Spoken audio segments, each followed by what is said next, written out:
Hello hello students. आज एक ये नया वीडियो मैं आप लोगों के सामने रख रही हूँ।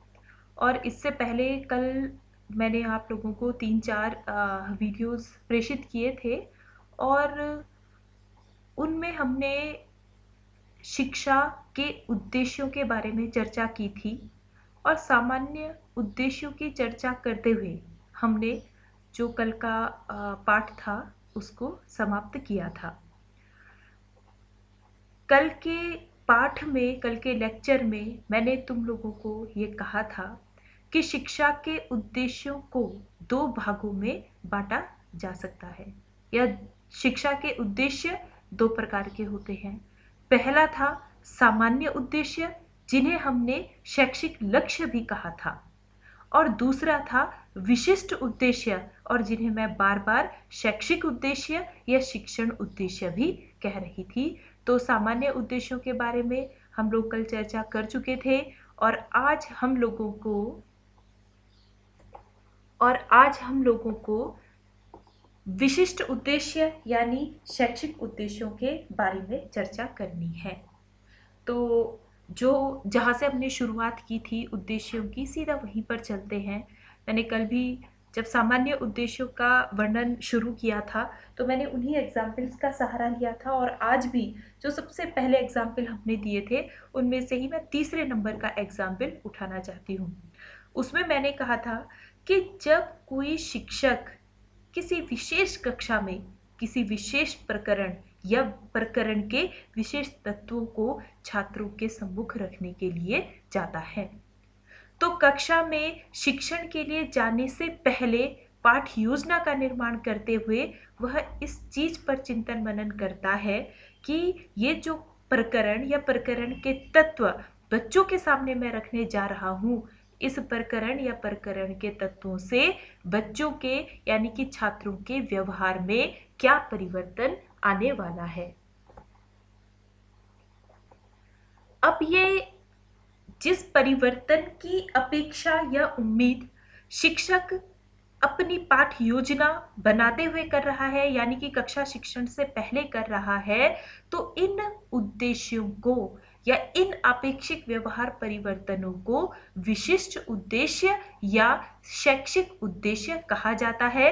स्पेसिफिक ऑब्जेक्टिव्स या एजुकेशनल ऑब्जेक्टिव्स कहा जाता है। देखो, एक बहुत सिंपल सी बात है कि भाई इतनी बड़ी शिक्षा प्रक्रिया चल रही है, तुम लोगों को कोई भी शिक्षक एक टास्क करता है ना, कक्षा में आकर के पढ़ाता है। हम क्या चाहते हैं? हम क्या चाहते हैं? जो हम चाहते हैं वही तो इस शिक्षा प्रक्रिया का उद्देश्य है, शिक्षण का उद्देश्य है। क्लास में जो आप अधिगम कर रहे हैं उस अधिगम का उद्देश्य है। और हम क्या चाहते हैं? तीनों चीजों का एक ही जवाब है, व्यवहार में परिवर्तन। किसके व्यवहार में परिवर्तन? शिक्षा प्रक्रिया को नियोजित करते हुए हम छात्र के व्यवहार में परिवर्तन की अपेक्षा करते हैं। कक्षा शिक्षण के लिए जब हम जाते हैं तब भी हम छात्र के व्यवहार में परिवर्तन की अपेक्षा करते हैं, और जब भी विद्यार्थी अधिगम कर रहा होता है तब भी वह अपने व्यवहार में परिवर्तन की अपेक्षा कर रहा होता है। ठीक, यानी कि व्यवहार, छात्र के व्यवहार में किसी भी शिक्षा के माध्यम से, किसी भी प्रकरण के माध्यम से, किसी भी पाठ्यक्रम के माध्यम से होने वाला व्यवहार परिवर्तन जिसकी अपेक्षा हम पहले कर देते हैं, इसलिए अपेक्षित व्यवहार परिवर्तन ही उद्देश्य है in the field of education. और इनमें से भी जब हम छात्र के व्यवहार में परिवर्तन की अपेक्षा किसी कंटेंट के माध्यम से करते हैं, किसी प्रकरण के माध्यम से करते हैं, उसके तत्वों के माध्यम से करते हैं, तो वह अपेक्षित व्यवहार परिवर्तन विशिष्ट उद्देश्य या शैक्षिक उद्देश्य कहलाता है। क्यों? क्योंकि वो जो व्यवहार परिवर्तन हम व्यवहार परिवर्तन की अपेक्षा जो हम कर रहे हैं वो हम किसी विशिष्ट, स्पेसिफिक, किसी विशिष्ट प्रकरण, किसी विशिष्ट प्रकरण के विशिष्ट तत्वों के माध्यम से वो अपेक्षा, व्यवहार परिवर्तन की अपेक्षा कर रहे होते हैं। इसलिए ऐसे अपेक्षित व्यवहार परिवर्तन जिनको किसी विशेष पाठ या विशेष प्रकरण या प्रकरण के विशेष तत्वों की सहायता से किया जाता है या उनकी अपेक्षा की जाती है, ऐसे व्यवहार परिवर्तन विशिष्ट उद्देश्य कहलाते हैं। यहाँ पे मैंने लिखा भी है कि जब स्थान विशेष में, भाई जहां पर ये विशिष्ट उद्देश्य आते हैं, यहाँ पे हर चीज विशेष है, आपका टाइम भी विशेष है, निश्चित है। निश्चित का मतलब क्या है कि अगर आपकी 35 मिनट की क्लास है तो 35 मिनट की है, उस 35 मिनट की क्लास में ही मुझे आप लोगों के सामने इतना तो रखना है, एक पूरा तत्व रखना है कि आपके व्यवहार में अपेक्षित परिवर्तन आ सके। ठीक, स्थान विशेष होता है, कक्षाएं होती हैं, हमारे पास प्रकरण निश्चित होता है, विशिष्ट होता है, तत्व उसके बिल्कुल निश्चित होते हैं, और छात्र भी हमारे पास बिल्कुल निश्चित होते हैं। मेरी क्लास में 50 बच्चे हैं तो 50 है, साइंस में 32 है या 33 है तो 33 ही है। तो हर चीज यहाँ पर निश्चित है या विशिष्ट है। तो यहाँ पर लिखा हुआ है कि जब विशेष स्थान में किसी विशिष्ट पाठ या प्रकरण के विशिष्ट तत्वों की सहायता से निश्चित समय में छात्रों में निश्चित व्यवहार परिवर्तनों की अपेक्षा की जाती है, तो व्यवहार में होने वाले ये अपेक्षित या विशिष्ट व्यवहार परिवर्तन विशिष्ट उद्देश्य, शैक्षिक उद्देश्य या शिक्षण उद्देश्य कहलाते हैं।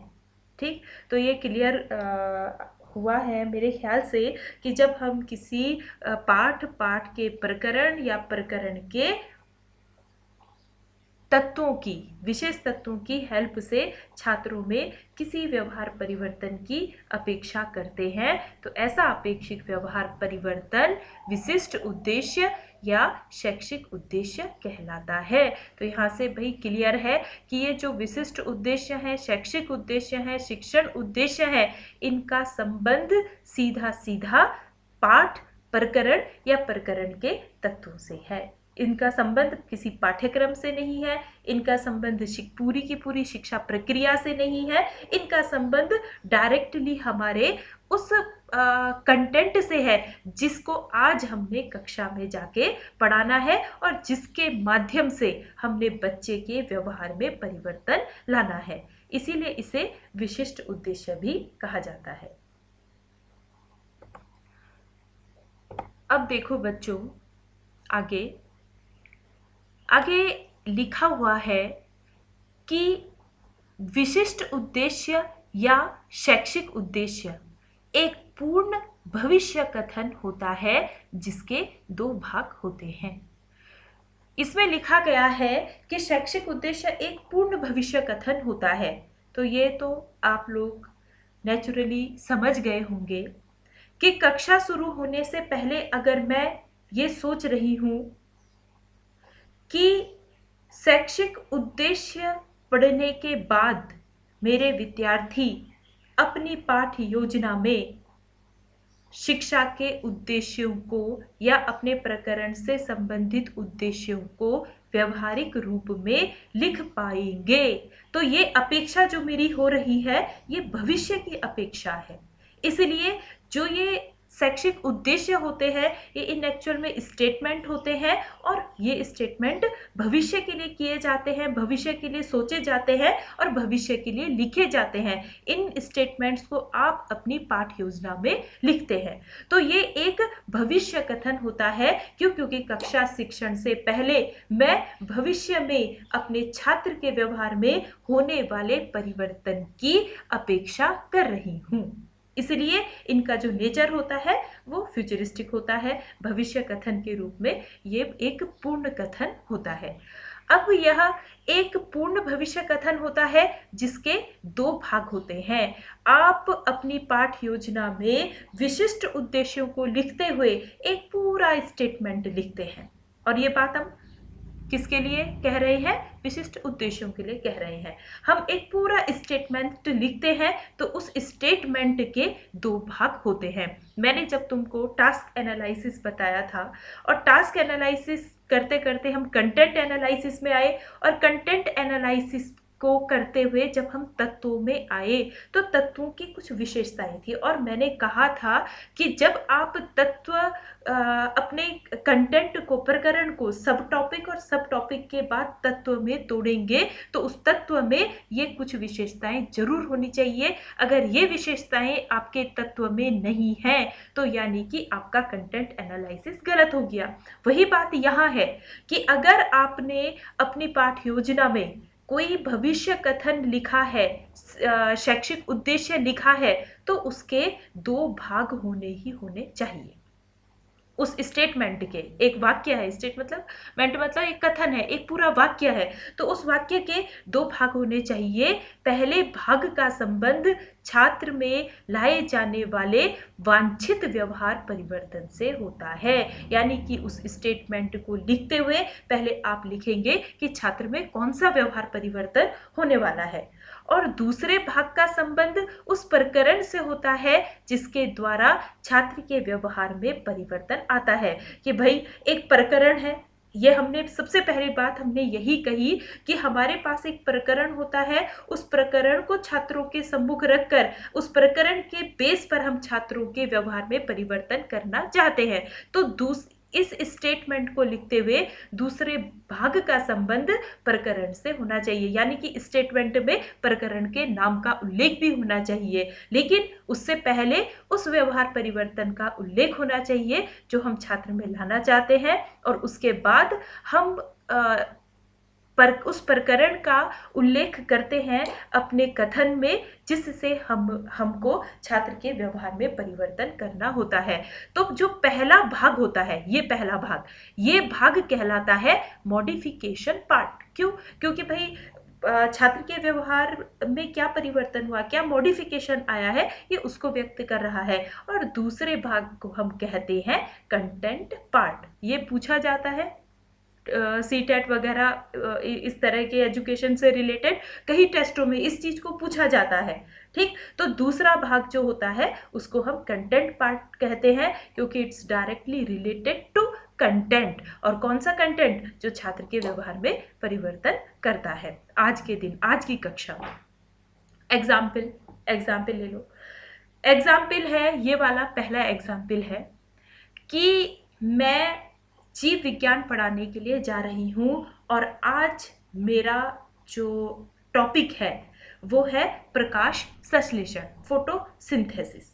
आज मैंने बच्चों को प्रकाश संश्लेषण की परिभाषा, अर्थ बताना है।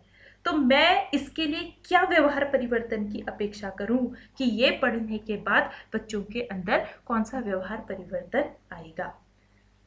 अब मैं तुम लोगों के सामने, अगर मैं तुम लोगों के सामने एक चीज अचानक से भूल लूं, वैल्यूइंग, अनुमूल्यन,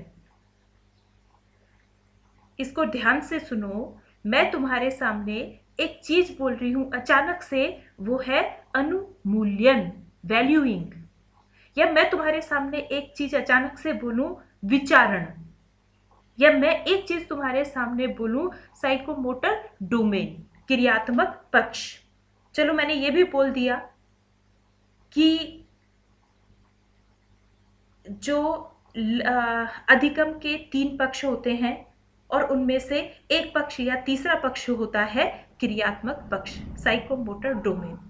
और आप इस बारे में जो ये 3-4 शब्द मैंने आप लोगों के सामने बोले हैं, आप लोगों के दिमाग में क्या आया? जो जानते होंगे वो इसका उत्तर उनके दिमाग में आया होगा कि हाँ भाई, जो ये अनुमूल्यन है, वैल्यूइंग है या विचारण है, ये भावात्मक पक्ष के उपवर्ग हैं।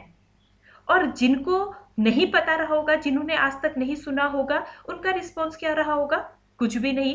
तो अब क्योंकि मैं तुम लोगों को ये पाठ अभी उस स्टेप तक नहीं पहुंची हूँ, यही मान के चल रही हूँ कि तुम लोगों ने अभी तक भाई इस ये जो टेक्सोनॉमी है एजुकेशनल ऑब्जेक्टिव्स की, अभी हम भाई अर्थ परिभाषा पे ही चल रहे हैं, तो तुम लोगों ने वो टेक्सोनॉमी अभी तक नहीं पढ़ी है।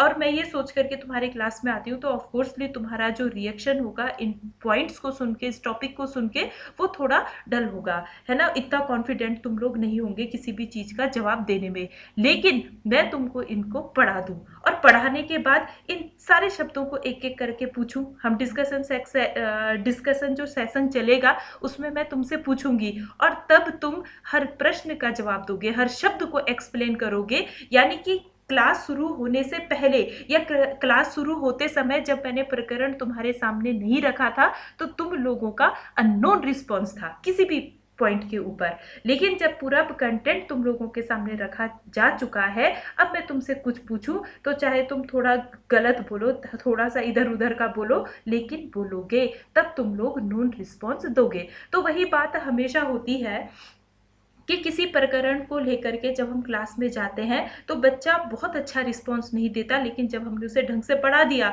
उसके बाद उसके रिस्पॉन्स आने शुरू हो जाते हैं। तो वही एग्जाम्पल, इस एग्जाम्पल में मानो कि फोटोसिंथेसिस में बच्चों को पढ़ाने जा रही हूँ, कक्षा 4-5 का बच्चा फोटोसिंथेसिस के कॉन्सेप्ट को नहीं जानता, या कक्षा 6-7 का बच्चा फोटोसिंथेसिस की एक प्रॉपर वैज्ञानिक परिभाषा को नहीं जानता, और मैंने उस परिभाषा को अपने प्रकरण को रखते हुए बच्चों को बताया है या बताना है, तो मेरी उम्मीद क्या होगी कि जब मैं इस परिभाषा को बच्चे को बता दूंगी तो यह परिभाषा बताने के बाद बच्चा फोटोसिंथेसिस की परिभाषा को बोल पाएगा, बच्चा फोटोसिंथेसिस को डिफाइन कर पाएगा। और वो सोच करके मैं अपना स्टेटमेंट बनाती हूँ ये कि students will be able to define photosynthesis. ठीक, कि स्टूडेंट्स यानी कि छात्र फोटोसिंथेसिस को परिभाषित कर पाएंगे। अब बच्चों, क्योंकि ये जो सब कुछ दे रखा है, ये सारे के सारे जो हम कहें पश्चिमी विद्वानों के दिए गए कॉन्सेप्ट्स हैं, और उन्होंने जो कुछ भी अपने कॉन्सेप्ट दिए हैं वो अंग्रेजी भाषा में दिए हैं, क्योंकि अगर तुम इसे हिंदी ट्रांसलेट कर दो, अभी हिंदी ट्रांसलेट कर दो, तो ये जो पूरा है ना, ये फोटोसिंथेसिस ये पहले आ जाएगा और ये student will be able to define ये बाद में आ जाएंगे। हिंदी में हम इसी चीज को बोलेंगे तो छात्र प्रकाश संश्लेषण की क्रिया को या प्रकाश संश्लेषण शब्द को परिभाषित कर सकेंगे। तो हमारा जो ये ऊपर कहा हुआ है ये गलत हो जाएगा, लेकिन तुम इस चीज को अपने दिमाग में बैठा लो कि सारे पश्चिमी विद्वानों ने इन सारे कॉन्सेप्ट्स को दिया है, उन्होंने भाई अंग्रेजी भाषा के हिसाब से इसको क्लियर किया हुआ है। ठीक, इसलिए अंग्रेजी में लिखते समय ये जो आगे वाला पार्ट आता है ये उस व्यवहार परिवर्तन से रिलेटेड होता है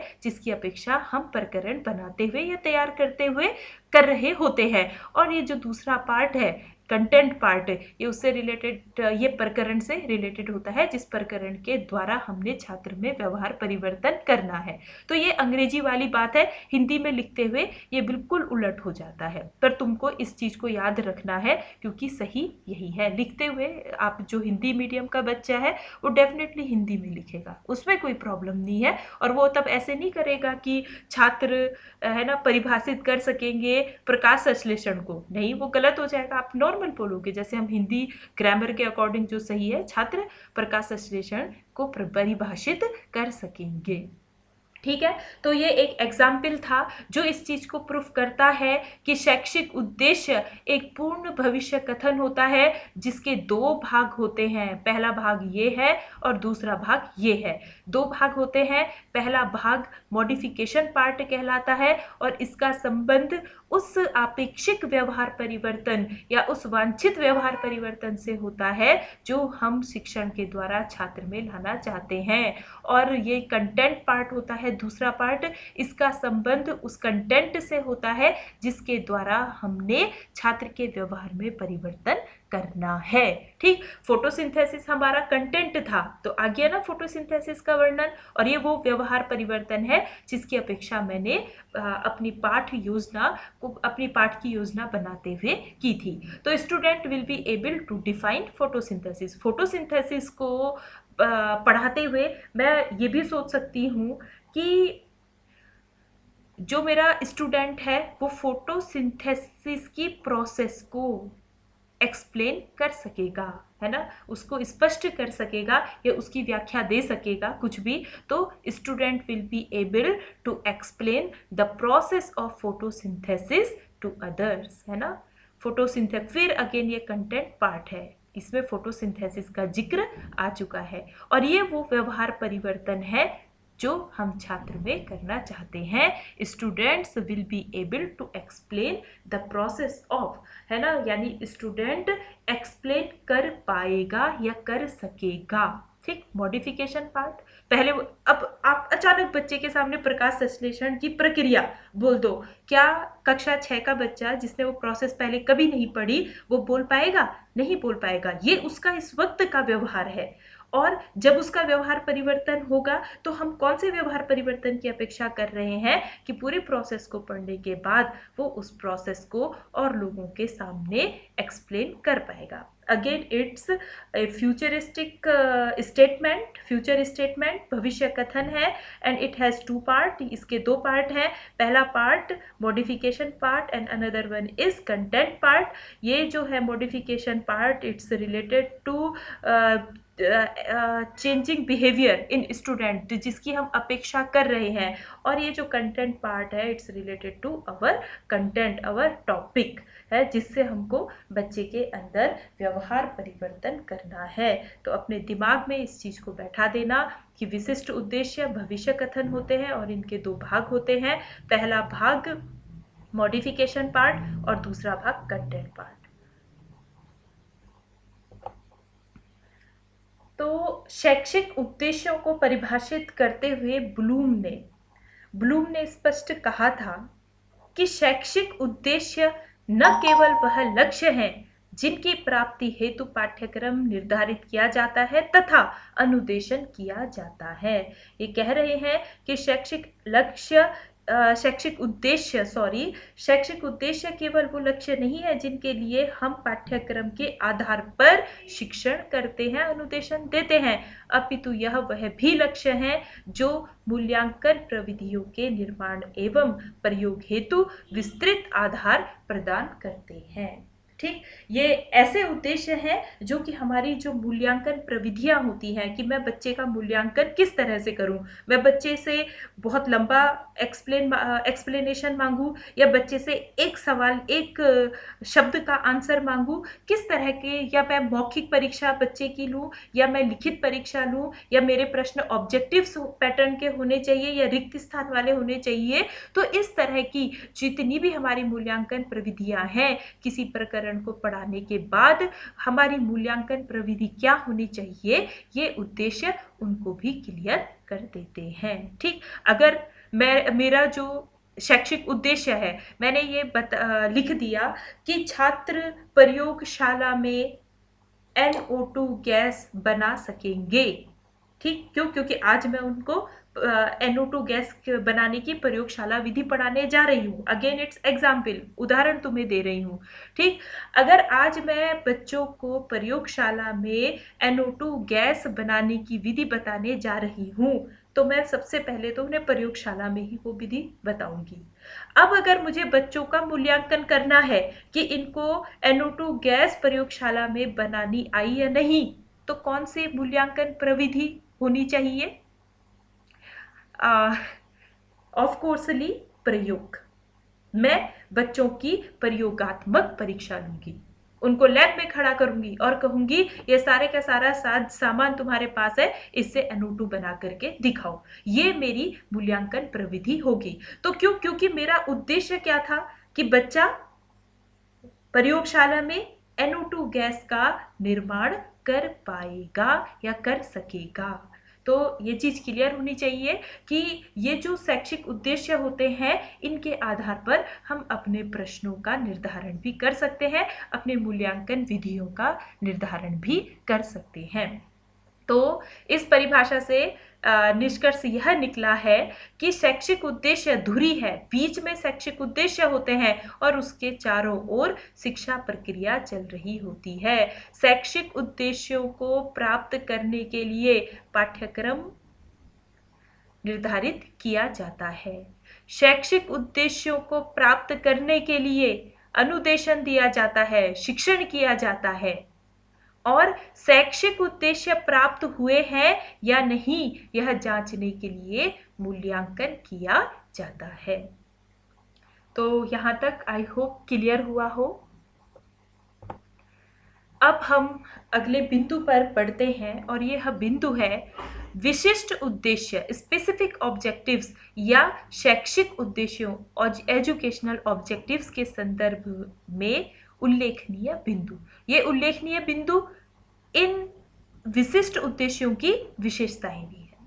ठीक, पहला पॉइंट है कि विशिष्ट उद्देश्य या शैक्षिक उद्देश्य इस प्रश्न का उत्तर देते हैं कि प्रकरण विशेष को कक्षा में पढ़ाने के बाद या किसी प्रकरण पर शिक्षण करने के अंत में छात्रों के व्यवहार में क्या अंतर आएगा। ठीक, ये इस टॉपिक को स्टार्ट करते हुए मैंने तुम्हें बोल दिया था, इसको मैं बार बार रिपीट कर रही हूँ कि ये जो विशिष्ट उद्देश्य होते हैं ये डायरेक्टली हमारे कंटेंट से रिलेटेड होते हैं। और ये कंटेंट बच्चों को पढ़ाने के बाद क्या होगा, बच्चे में व्यवहार परिवर्तन। कौन सा व्यवहार परिवर्तन होगा, ये भी वो जो पर्टिकुलर व्यवहार परिवर्तन होना है उसका उत्तर भी हमें ये विशिष्ट उद्देश्य दे देते हैं। तो विशिष्ट उद्देश्यों के रूप में उन अपेक्षित व्यवहार परिवर्तनों को पाठ योजना में लिखा जाता है जो कि किसी पर्टिकुलर टॉपिक या किसी पर्टिकुलर प्रकरण या उस प्रकरण के तत्वों से हमें छात्रों में करना है। अगर अगले पॉइंट की बात करते हैं तो विशिष्ट उद्देश्य या शैक्षिक उद्देश्यों का निर्धारण शिक्षक करते हैं, लेकिन यह शैक्षिक लक्ष्यों पर आधारित होते हैं। देखो यहाँ पे बहुत स्पष्ट कहा गया है कि भले ही विशिष्ट उद्देश्यों का निर्धारण शिक्षक करता है, क्यों, क्योंकि भाई क्लास में कंटेंट को लेकर के टीचर ही जाता है, लेकिन प्राप्त हमको क्या करना है, शिक्षा के लक्ष्य, है ना। तो शिक्षा के लक्ष्यों तक पहुंचने के लिए छोटे छोटे स्टेप्स है हमारे विशिष्ट उद्देश्य। इन पर चलते हुए अल्टीमेटली हमको इन्हीं को प्राप्त करना है। तो एक शिक्षक के दिमाग में हमेशा ये शैक्षिक लक्ष्य भी होने चाहिए और हर टॉपिक, हर उद्देश्य को प्राप्त करने के बाद कहीं ना कहीं से हम ये विचार कर ले कि हमारे स्टेप हमारे शैक्षिक लक्ष्यों को प्राप्त करने के लिए ही उठ रहे हैं। ठीक, तो आप कोई विज्ञान का टॉपिक पढ़ाते हो तो बस इस तरह से पढ़ाओ कि बच्चे की विज्ञान में रुचि हो, ताकि हम शैक्षिक लक्ष्य की ओर बढ़े, है ना, कि उसकी रुचि हम डेवलप कर लें। हम विज्ञान पढ़ा रहे हैं तो बच्चे को इस तरह से पढ़ाएं कि उसके अंदर वैज्ञानिक दृष्टिकोण उत्पन्न हो। तो पढ़ा हम क्या रहे हैं, एक विशेष प्रकरण पर, उस प्रकरण को हमने इस तरह से पढ़ाना है कि विशिष्ट उद्देश्य प्राप्त होने के साथ ही बच्चा शैक्षिक लक्ष्य के नजदीक जा रहा हो, है ना। हर स्टेप हमें शैक्षिक लक्ष्य की तरफ प्रवृत्त कर रहा हो। ठीक, तो भले ही शिक्षक निर्धारित करे विशिष्ट उद्देश्यों को, लेकिन उसके माइंड पर हमेशा शैक्षिक लक्ष्य होने चाहिए, क्योंकि अल्टीमेटली हमको पाना यही है। अगला पॉइंट करें तो इन उद्देश्यों का क्षेत्र सीमित होता है। भाई सीमित होगा ही, जब हम सामान्य उद्देश्यों की बात कर रहे थे, शैक्षिक लक्ष्यों की बात कर रहे थे, तो वो पूरी शिक्षा प्रक्रिया के संदर्भ में थे, है ना। और उनसे हम जो मानव जीवन है, मानव जीवन के विभिन्न क्षेत्रों में परिवर्तन करना चाहते थे, उसके व्यक्तिगत जीवन को भी प्रभावित करना चाह रहे थे कि उसका जो व्यक्तिगत व्यवहार है उसमें चेंजिंग आए, सोसाइटी के लिए उसके व्यवहार में भी चेंजिंग आए, अपने देश के लिए उसके व्यवहार में भी चेंजिंग आए, यानी वो और ज़्यादा जिम्मेदार बने और अच्छे काम करे अपने समाज के लिए, अपने देश के लिए और प्रकृति के लिए, पर्यावरण के लिए, अंतर्राष्ट्रीय स्तर पर। लेकिन यहाँ पर ये जो उद्देश्य हैं, विशिष्ट उद्देश्य, ये बिल्कुल सीमित होते हैं, कंटेंट पर बेस्ड होते हैं, और हम सिर्फ यह व्यवहार परिवर्तन बच्चे में चाहते हैं कि ये जो कंटेंट हमने बच्चे को पढ़ाया है, इस कंटेंट पर आधारित प्रश्नों का यह रिस्पॉन्स करे। हमारा इतना होता है बस, इसलिए इनका क्षेत्र सीमित कहा जाता है। अगला पॉइंट है कि ये स्पष्ट एवं निश्चित होते हैं। अब फिर से तुम सामान्य लक्ष्य उद्देश्यों को या शैक्षिक लक्ष्यों को याद करो तो वो स्पष्ट नहीं होते थे, कोई मापन ही नहीं होता था, है ना, कुछ परफेक्ट डेफिनेशन ही नहीं होती थी। लेकिन ये जो विशिष्ट उद्देश्य होते हैं ये स्पष्ट भी होते हैं, निश्चित भी होते हैं। भाई प्रकाश संश्लेषण की जो परिभाषा है वो है तो है, उस पर कोई चेंजिंग नहीं आ सकती।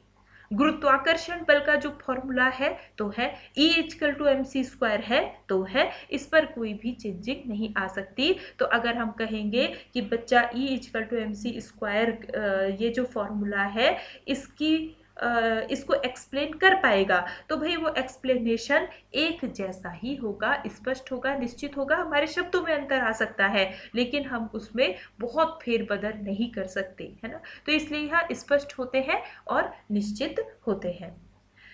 इन्हें ठीक देखो, स्पष्ट और निश्चितता इतनी है कि मैं तुम सब बच्चों के वजन की जानकारी लूं और तुम किसी बच्चे का मेरे से वजन पूछो कि उसका वजन क्या है ना। सपोज अनुज का वजन कितना है, तो मेरे पास एक परफेक्ट जवाब होगा। क्यों? क्योंकि निश्चित है। इसी तरह से अच्छा, इन्हें 100% प्राप्त किया जा सकता है। जो विशिष्ट उद्देश्यों को हम निर्धारित करते हैं, आप इन्हें 100% प्राप्त करते हैं। अगेन आपने प्रकाश संश्लेषण बच्चे को पढ़ाया और उसने प्रकाश संश्लेषण की परिभाषा आपको बता दी, उसने प्रकाश संश्लेषण की प्रक्रिया लिख करके बता दी, तो यानी कि आपका जो उद्देश्य था वो पूरा हो गया। मैं आप लोगों को विशिष्ट उद्देश्य बता रही हूँ, कल मैं इसके बारे में कुछ पूछती हूँ या आपको अपने प्लान में विशिष्ट उद्देश्यों को लिखने के लिए कहती हूँ और आपने सही ढंग से लिख दिया, तो यानी कि मैंने अपना जो विशिष्ट उद्देश्य था इस प्रकरण को पढ़ाने का, उसको 100% अचीव कर लिया है। मैं बच्चों को प्रयोगशाला में नाइट्रोजन डाइऑक्साइड बनाने की विधि बता रही हूँ और बच्चा बाद में प्रयोगशाला में NO2 गैस बना देता है। तो यानी कि जो उद्देश्य मेरा था कि बच्चा प्रयोगशाला में नाइट्रोजन गैस को बना सकेगा, तो वो उद्देश्य 100% पूरा हो गया। तो इन्हें 100% प्राप्त किया जाता है। ये शिक्षक की नीतियों एवं मूल्यांकन को स्पष्ट निर्देश देते हैं। जो ये विशिष्ट उद्देश्य होते हैं, ये शिक्षक के टीचिंग मेथड को और उसके मूल्यांकन की विधियों को बहुत स्पष्ट निर्देश देते हैं। अगर मेरा उद्देश्य है कि बच्चा प्रयोगशाला में NO2 बना सकेगा, तो मुझे पता है कि बच्चे के सामने मुझे प्रयोग करके दिखाना पड़ेगा। मेरी शिक्षण जो विधि है वो उसी उद्देश्य के साथ डिसाइड हो गई कि प्रयोग करके मुझे बच्चे को दिखाना है। मैं प्रयोग कर रही हूँ तो बार बार स्पष्टीकरण भी दूंगी। मेरी शिक्षण की प्रविधि भी डिसाइड हो गई है कि प्रयोग के साथ मैंने स्पष्टीकरण या कथन, स्टेटमेंट भी बहुत ज्यादा बोले जाते हैं प्रयोग करते समय, तो कथन विधि का, प्रविधि का मैं प्रयोग करूंगी। तो मेरी शिक्षण विधि, शिक्षण प्रविधि उस उद्देश्य को लिखते ही वहां पर क्लियर हो गई। इसी तरह से मूल्यांकन भाई मैं फोटोसिंथेसिस पढ़ाने के लिए जा रही हूँ, मैंने बच्चे को फोटोसिंथेसिस की परिभाषा बताई, वहीं पर मेरे सामने क्वेश्चन आ गया कि भाई मूल्यांकन करने के लिए कि बच्चे को समझ में आया या नहीं कि फोटोसिंथेसिस क्या होता है, हम सीधा प्रश्न करेंगे कि फोटोसिंथेसिस का अर्थ बताओ, है प्रकाश संश्लेषण की प्रक्रिया बताओ। तो उद्देश्यों को लिखते हुए भी हमको पता चल जाता है कि हमारे प्रश्न किस तरह से होने चाहिए। ठीक, अब देखो, चूंकि इन उद्देश्यों को 100% प्राप्त किया जा सकता है, इसलिए इन्हें प्राप्य उद्देश्य भी कहते हैं। भाई देखो, अब सामान्य उद्देश्य जो थे उसमें था कि इन्हें 100% प्राप्त करना संभव नहीं है, इसलिए उन्हें अप्राप्य उद्देश्य कहा गया। लेकिन इनको 100% प्राप्त किया जा सकता है, इसलिए इन्हें प्राप्य उद्देश्य भी कहते हैं। और ये उद्देश्य कम समय में प्राप्त कर लिए जाते हैं, अतः इन्हें तात्कालिक उद्देश्य इमीडिएट एम भी कहते हैं। इन उद्देश्यों को प्राप्त करने में ज्यादा समय नहीं लगता। पहली बात, मैंने तुम्हारे को पढ़ाया, जरूरी नहीं है कि ये जो मैंने बड़बड़ किया है इसको सुन के तुम्हें आ जाए, है ना। पहले तो आ जाना चाहिए। मेरा उद्देश्य यहीं पर, ये जो 30 या 35 मिनट का लेक्चर मैंने तुमको दिया है, यहीं पर मेरा उद्देश्य पूरा हो जाना चाहिए कि छात्र से जब मैं पूछूं कि विशिष्ट उद्देश्य का अर्थ और परिभाषा बताओ, तो छात्र विशिष्ट उद्देश्य का अर्थ और परिभाषा बता सके, छात्र विशिष्ट उद्देश्यों की विशेषताओं को बता सके। और तुम बता देते हो तो मेरा जो विशिष्ट उद्देश्य मैंने इस पर आज के लेक्चर का निर्धारित किया था वो 100% पूरा हो गया। लेकिन सपोज एक दिन में तुम नहीं समझ पाए, अब कल मैं डिस्कशन सेशन करूंगी।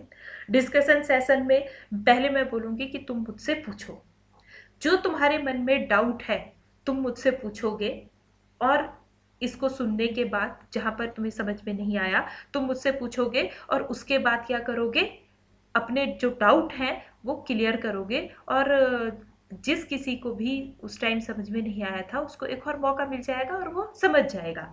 फिर भी कुछ ऐसे सोए हुए होते हैं जो कहते हैं कि मैं एग्जाम की ही रात को समझूंगा, उसी दिन समझने की कोशिश करूंगा, आज मैं थोड़ा मौज मस्ती कर लेता हूँ, है ना, रामायण देख लेता हूँ, महाभारत देख लेता हूँ, विक्रम बेताल, शक्तिमान आ रहा है आजकल, है जो तुम लोगों से कुछ छूट गया रहा होगा बचपन में एपिसोड, उसे देख लेता हूँ, छोड़ो मैं उसी दिन समझूंगा।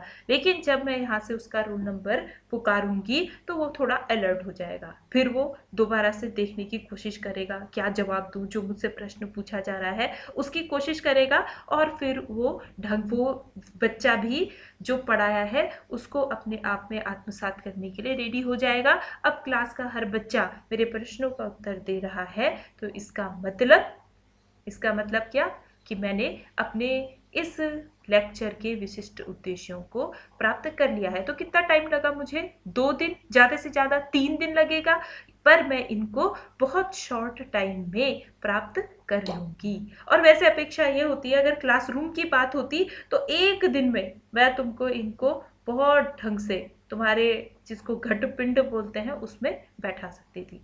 तो इसीलिए इनको इमीडिएट एम कहा जा सकता है। 45 मिनट कम नहीं होते कि ये सिर्फ 2 पन्ने हैं, 3 पन्ने हैं, और इन पन्नों को मैं तुम्हें बहुत अच्छे से ना समझा सकती आराम से। तो एक 45 मिनट में हम इन उद्देश्यों को पा सकते हैं। इन उद्देश्य मतलब जो कि एक क्लास के लिए उद्देश्य होते हैं, इसलिए इनको तात्कालिक उद्देश्य यानी कि इमीडिएट एम भी कहा जाता है। इस चीज को ध्यान रखना। इनका एक और नाम है प्राप्य उद्देश्य, किनका, विशिष्ट उद्देश्यों का, और दूसरा नाम है तात्कालिक उद्देश्य, इमीडिएट एम। तो ये था विशिष्ट उद्देश्यों का अर्थ, परिभाषा और उनकी विशेषताएं या उनके संदर्भ में कुछ उल्लेखनीय बिंदु।